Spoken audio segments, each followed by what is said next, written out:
मुळारंभारंभतो निर्गुणांचा नमो शारदा मूळचत्वारवाचा गमोपंथानंत या राघवाचा जय जय रघुवीर समर्थ शुका सारखे पूर्ण वैराग्य ज्याचे वशिष्ठा परिज्ञान योगेश्वराचे कवी वाल्मिका सारिका मान्याईसा नमस्कार माझा श्री सद्गुरु रामदासा जय जय रघुवीर समर्थ जय जय रघुवीर समर्थ जय जय रघुवीर समर्थ।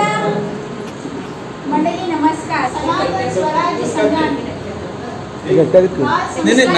सुरू केले असा तर गेले 6 दिवसापासून तुमकां नवीन नवीन विद्या दिली असा शिक्षण शिकयले असा आणि आज हो 7वे दिवस आज हे शिबिर सरतले सो म्हाका हांगा कीर्तन करूंक एक चान्स दिल्याबद्दल हांव सनातन संघाचे अध्यक्ष तशें तुमी सगळो कुटुंबाक धन्यवाद दिता म्हाका संधी दिल्याबद्दल आणि हांव मागील एक प्रेरणादायक एक ल्हान अशें कीर्तन तुमच्या मुखार सादर करता।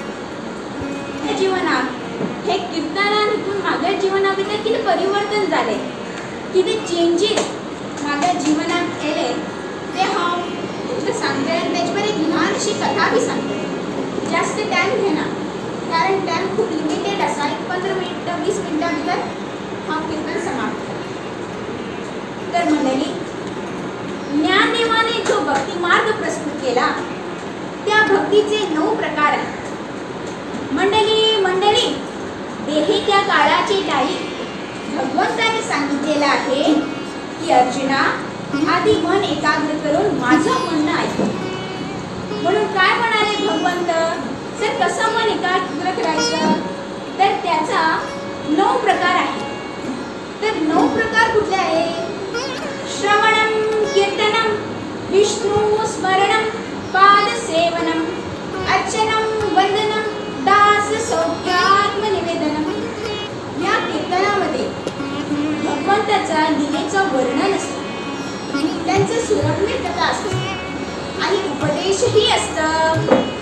ब्रह्मानंदम कर्मसुगतम केवलम ज्ञानमूर्तिं तद्वातीतं गगनसदृशं तस्य मस्यादि लक्ष्यः एकं नित्यं विमलमचलं सर्वादि साक्षीभूतं भावातीतं त्रिगुणरहितं सद्गुरुतं नमामि। अलंकापुरी पुण्यभूमे पवित्र पितेनानन्दो ज्ञानराजा सुपात्र दया आठविता महापुण्यराशी नमस्कार माझा श्री सद्गुरु ज्ञानेश्वराची। काय म्हणाले तुकाराम महाराज माझे तो स्वभाव मज अनावर माझे तो स्वभाव मज अनावर माझे तो स्वभाव मज अनावर जरी देता भार काही नव्हे जरी देता भार काही नव्हे ऐसे कळो आले माझ नारायणा नारायणा ऐसे कळो आले माझ नारायणा नारायणा माझे तो स्वभाव मज अनावर माझे तो स्वभाव मज अनावर। काय म्हणाले तुकाराम महाराज की हे पांडुरंगा हे माझा मन नाही रे माझ्या ताब्यात किती इतकं माझ्या हातातून बाहेर जातं की स्वप्न आणि वास्तविक हेच कळतच नाही। काही गोष्टी आपल्या हातात आहे ना आणि काही गोष्टी आपल्या हातात नाही। जसं दात घासणं हे आमच्या हातात आहे ना तुम्ही रोज घासतात ना हे हातात आमच्या आहे पण ते दात येणे अथवा पडणे ते आमच्या हातात आहे नाही।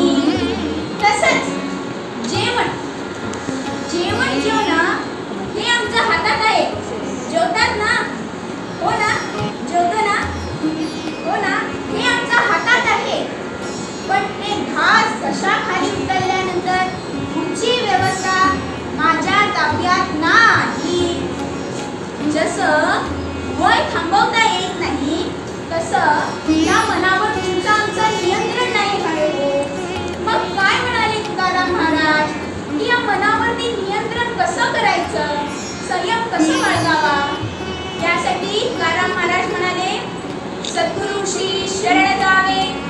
बरं का? सद्गुरू श्री शरण जावे आत्म